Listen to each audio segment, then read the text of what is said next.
Hello everyone and welcome back to our newest Maven time here at the Fundraising Nest. I have with me today one of our not most recent Mavens, but has been part of the Fundraising Nest for a while, but we've finally been able to get our time zones together, and that is Ian MacQuillin, who is Director of Rogare. Ian, welcome. Thank you, Michelle. Lovely to be here. Nice to chat. Wonderful. Now, people who watch our Maven times will know, I throw it straight back to you.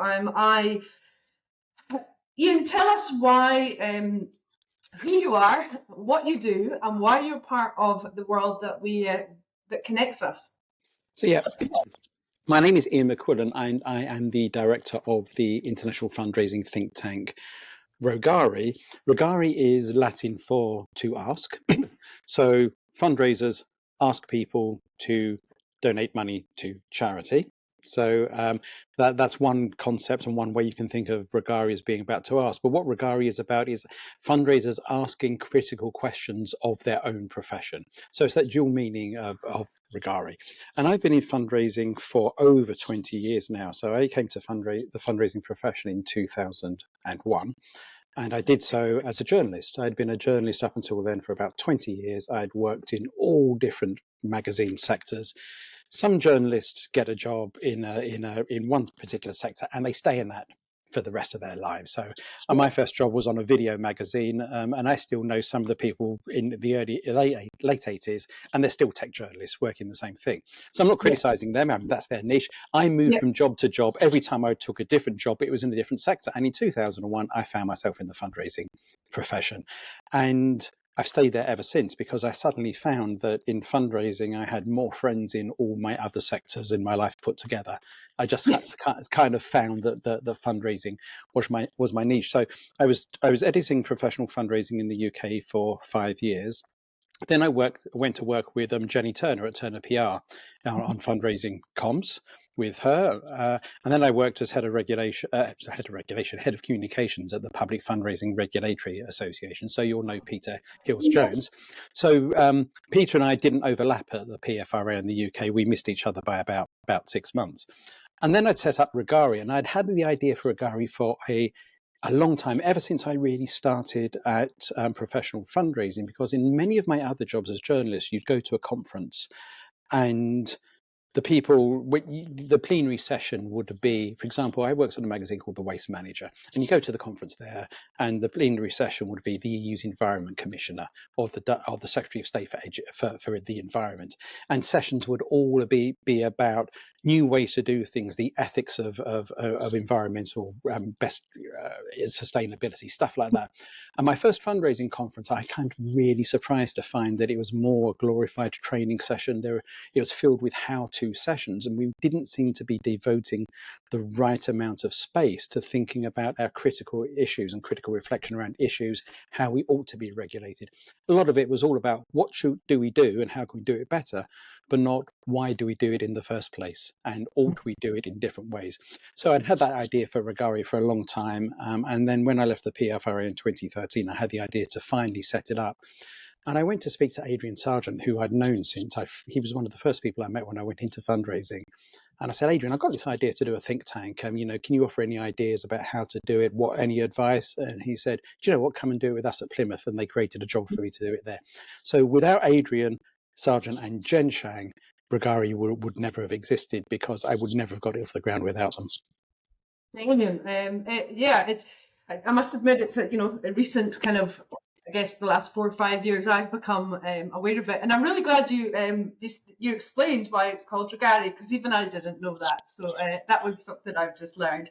It makes sense, Ian. I guess journalism, journalists, not good and bad rap, but essentially storytellers.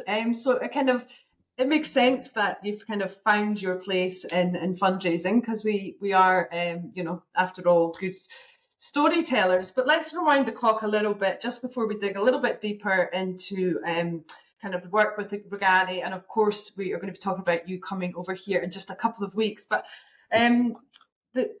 for me, building the Fundraising Nest was all about kind of the different way of learning. I guess building a community of people, peer to peer, that thought thinking, how we learn now is, you know, if you can put on a 20-minute conversation in the background, you don't have to be watching us on screen, but getting people thinking about issues that have past, you know, future, present, hearing from the Mavens. Our Mavens have got more than 700 years experience between them, and they're the ones that have been there, can give us considerations of the past and what they want to see, you know, in the future, and hence your involvement. Who has been one of your biggest inspirations in your kind of where you found yourself thinking and who you are as a human, whether that's personally or professionally? Can you think of kind of people that have inspired us, inspired you, and shaped your thinking? Well, many people. Yeah. And so the obvious thing to do is to start with family. And my dad was a huge inspiration because my mum died when I was 3 and my sister was 1 back in the 60s. So my aunt helped, but I mean, he was marvelous in the way he raised us, me and my daughter the way he raised us and supported us. But he was a critical thinker. He was never he was always about challenging, asking questions, never accept something just because somebody has said something. Now, my dad and I had plenty of disagreements over things, and you know, we didn't always see eye to eye and stuff. But that would have been what he would have wanted. In terms of kind of the people that have, I mean, you know, Adrian and Jen, as I said, you know, Adrian is one of our foremost thinkers and researchers, and without Adrian, Rogare would not have existed. But I think the kind of, if we're talking about people who've shaped the way I think, I did a geology degree, but I didn't actually want to. I kind of found out as soon as I was doing it, I've made a big mistake here, and I should have been doing philosophy or something like that. And so I was able to do a few philosophy modules, and the philosopher that I kind of read most of all was an Austrian philosopher called Karl Popper, and Karl Popper researched. His theory was looking at the philosophy of science and the way that how do we know what we know to be true. And he was a great critical thinker. So his thinking has inspired me and made me think, you know, a lot of the way that we structure the thought of Rogare. And also modern evolutionary thinkers, people like Dan Dennett and Steven Pinker, because of the other area of mine of interest. Not much that we bring into Rogare is evolutionary psychology and evolutionary biology. So people like that. And it's not just the subjects that they cover, it's the way they think about them. And those are the kind of things that have kind of inspired me. And the thing that I want to bring to Rogare is not just about what we think, but how we think about what we think. That's really, really important, because I think one of the things that we tend to do in fundraising is, I said this at the start, and I really am reiterating this, I don't think we think critically enough about the issues. Because I said I got more friends in fundraising than the rest of my life put together. But because we're so friendly, because we are so nice, we feel like we don't like to criticize people. We don't like to challenge them. And when somebody comes along that we've known for a long time and has a big idea, the natural position is to say, "What brilliant, you are so great, that's fabulous," rather than, you know, hang on, I don't think you've thought about that. And I think the problem we do have in our sector in our profession is that if you try to not criticize, but just critique somebody, and somebody holds that view to be quite wholeheartedly and quite dearly, it's sometimes seen as a personal attack. And I would like us to see much more focusing on ideas rather than personalities. I love it. Yeah, absolutely. I think you're right. You know, we're in a world, we're good people trying to do good things, but I think we do need to push our thoughts and our thinking further. And, you know, Rogare can be described as a fundraising think tank. Would that be true? Yeah, that will be true. So centrally, it's just me who's staff, but we have a network of 80 people at the moment who are involved in some way in some of our projects, and probably about 20 of those who are quite committed. So you'll know that Heather Hill, who's one of the Mavens, Yes. I mean, she was so she was our chair for 5 years, but she stepped down only last week, and she's now been replaced by Damien Chapman in the UK. I'm not sure if you know Damien, but Damien is extremely well connected and knows lots about everything. Yeah. And so Rogare is meant to be the fundraising think tank. It's about fundraisers co-creating their own knowledge, because if it's just done by a couple of people, especially somebody, I do consider myself to be a member of the fundraising profession, but at the same Yeah. time I haven't done fundraising professionally as a job. And if it's just a few people writing stuff and saying, here, you should do this, people won't take it seriously. They'll Yeah. just say, this is somebody from outside telling us what we ought to be doing. So that's why Rogare is supposed to be about fundraisers coming together to examine the issues and co-create their own new knowledge. Absolutely. Collaborative approach has never been more critical, I think, ever. I am definitely not the chief, I don't have a personal kind of expertise in any area of fundraising apart from building relationships. And I think when you bring people together, when you can bring people together, that is how we're going to make change happen. Look, I'm not going to lie, I have been on the Rogare website lots. I've got many of your paperwork, lots of your research papers downloaded. They're not easy to read. Is that your cat? It is. Is she echoing? Do you want me to get her? I can put her down. That's awesome.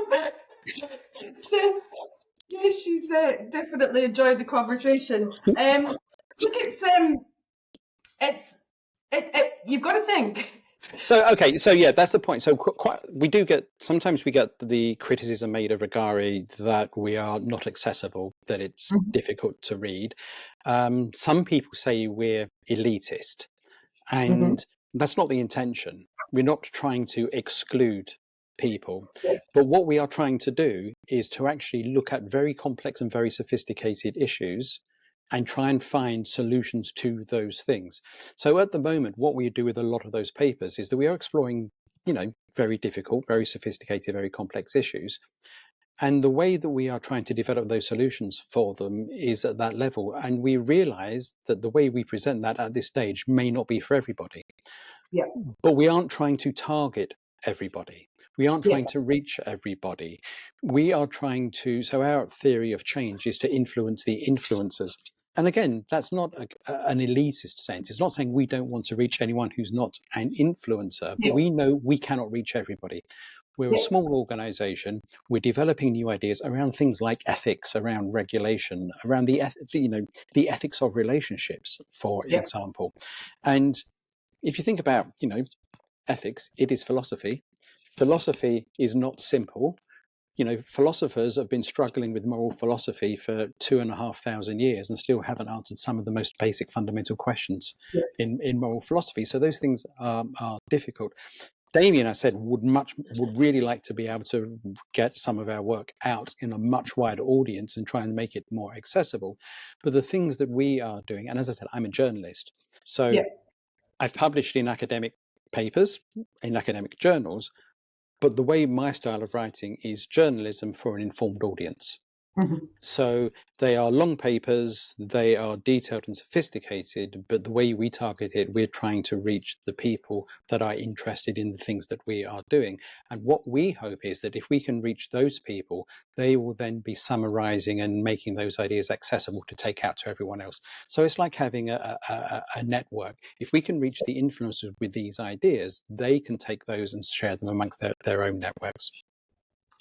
So give us an example of something right now, easy to digest, that you are excited to share with the world. Well, so ethics is one of the about Rogare or just anything, because, one thing I'm excited about, I've got a new cat who's sitting on my lap at the moment, and she doesn't often sit on my lap because we've only had her for about 5 weeks. So to get her sitting up here at the moment is quite a bonus.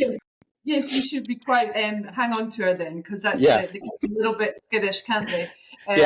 So ethics is the thing that Rogare focuses on a lot, because it's the foundation of any profession, but it's something in fundraising that we haven't given an awful lot of time and resource devoted to this. There's hardly any scholarship about fundraising ethics, and a lot of the scholarship that exists actually has been put there by Rogare and our teams and the work that we've done.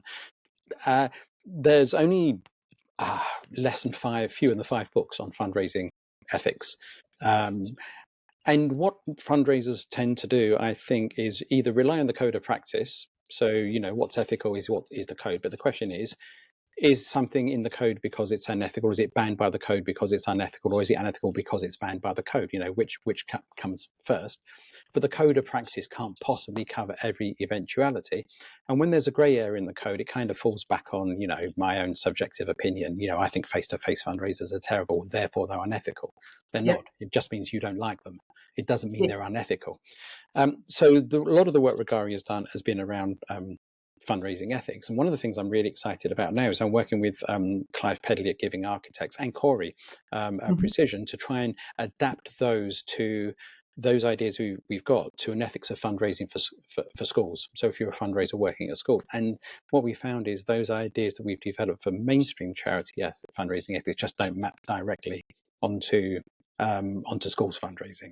So it seems like it's a niche thing, but the reason I'm really excited about it is because I think it's really some groundbreaking work. I think we've actually made a contribution to the field of educational ethics too.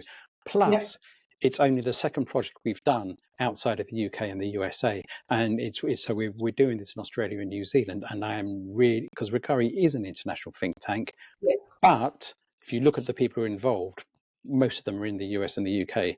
And so I'm really excited about this because it's a big project that's happening solely outside, it's somewhere else, and it's happening in Australia and New Zealand, that's going to develop knowledge that I think will actually be able to feed back into the rest of the profession globally. So that's one of the things I'm excited about, but I've got so many things that I'm excited about we are doing. I could just talk the hind legs off a donkey about it. And but that's just the one I'll mention because it relates to Australia. It does, and that's largely one of the reasons you are heading this way very soon. And New Zealand, Australia and New Zealand. You can say them both.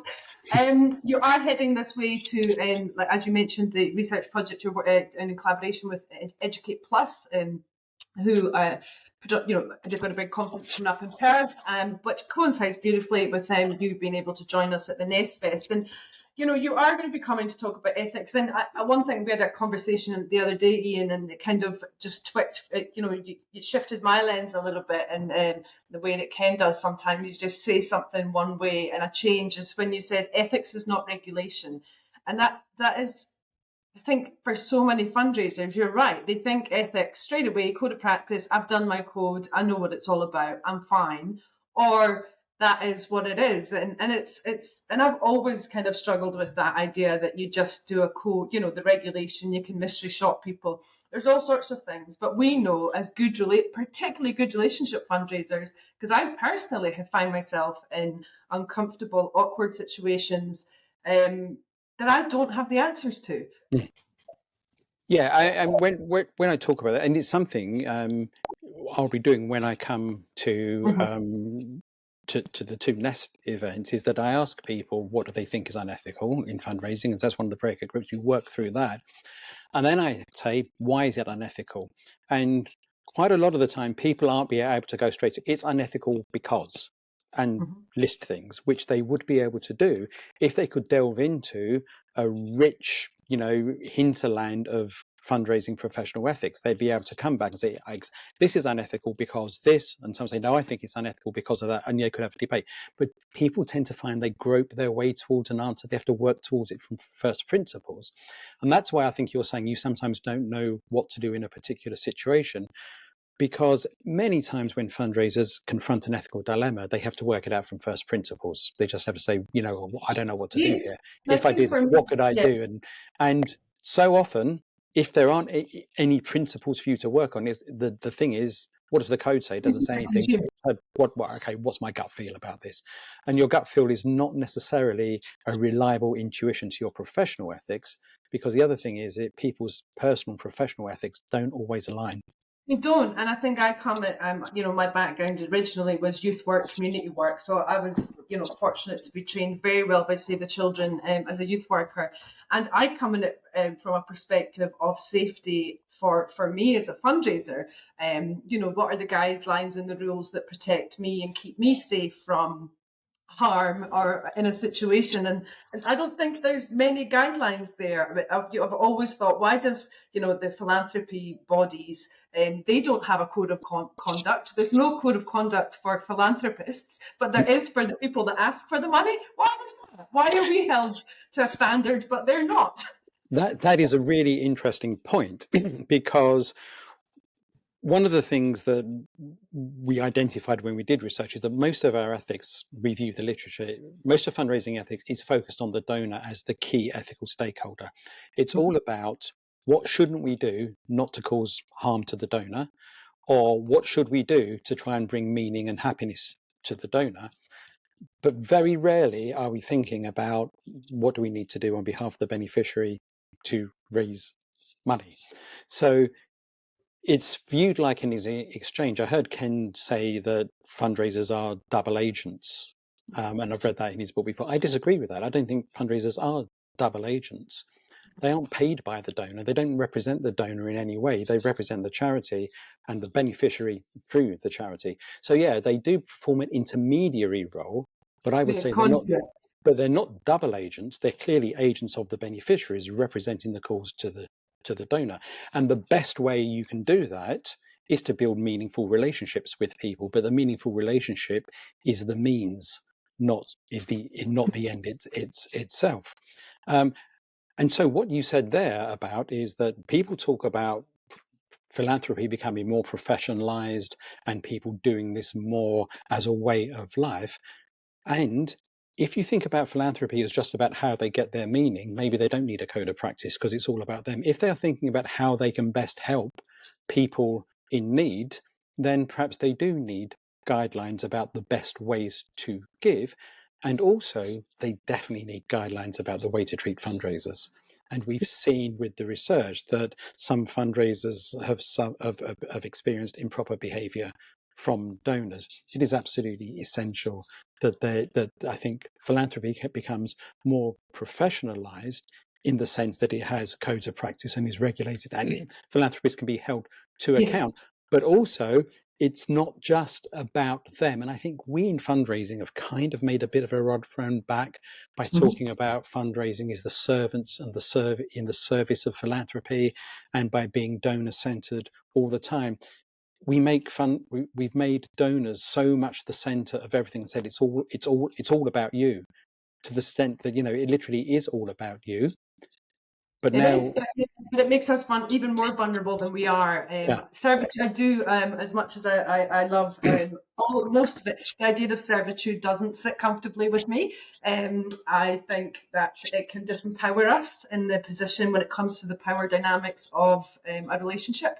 When you are the one. So yeah, it's a topic that we could talk about forever, and I'm time has gone so quickly. We try and keep these to 20 minutes so that they're bite-sized introductions to the Maven. So Ian, you're going to come to New Zealand and we're going to delve a little bit into the subject at the Nest Fest. But I think my biggest message to everyone is, and I think there is more and more people wanting to understand this, jump on the Rogare website. You will. We're going to have some research that we printed that will be in the kind of giveaway bags at the Nest Fest if you're coming to the Nest Fest. But this is an exciting. I love this about what we're doing here at the Fundraising Nest. It is a neutral stomping ground to connect the other side of the world globally around, and I think that's what the future is: the connection, the collaboration, the thinking and the sharing of what our industry could, and it will look like in the future. Yeah, so if interested, the Rogare website is dead easy. It's Rogare, is ROGARE.net. Simple one to remember. And also, I'll say, if you're going to come to my ethics sessions at either of the Nest events, be prepared to be thinking. You're going to be it's interactive. You're going to do some critical thought. But the thing is, it's not going. If you're coming, you shouldn't be coming to try and find out what can I and can't I do. It won't be a list of what's ethical, what isn't ethical. This is to help you make better decisions and help you formulate the decisions. But it won't be. Can I do this? We won't be saying. Yes, and people who know who know the environment of what we offer, it's not a traditional conference, it's not speaker sit down, watch a speaker. We're all round tables all day. We're sharing food, we're sharing lunch, morning tea, afternoon tea. The speakers are there the whole day. It's about creating a conversation and a safe place to have these robust conversations to get us thinking and learning. And people do, like you said, people have an appetite for that. I know that whenever I present somewhere, and people say, "Oh, it's ethics won't feel won't get bums on seats. This is too highbrow. And it's not people. I see people leaning forward, nodding. People are definitely engaged in these issues. And like I said, we are, like you and like Rogare, we are trying to find those people that are engaged so they can be the ones to disseminate those ideas further around the profession. Because I believe the 18-month, we're all talking about it across the world. You know, fundraisers are leaving after 18 months, they're leaving the sector, or they're moving to new jobs. How can we have a proper big major donor programs and all of these things? But fundamentally, there's something wrong with the environment for fundraisers, and I believe it's about looking after them better. And I believe part of that is connected to how they're treated ethically as well. So it all adds together. Awesome, Ian, it's been great. Thank you very much for joining us. Sorry it's taken so long. Yeah, no, it was wonderful, and we will see you very, very shortly. Just a reminder, Ian, just you hold there while I hit the stop button. And thank you, everyone. We will see you next time at the next Maven time. Goodbye for now.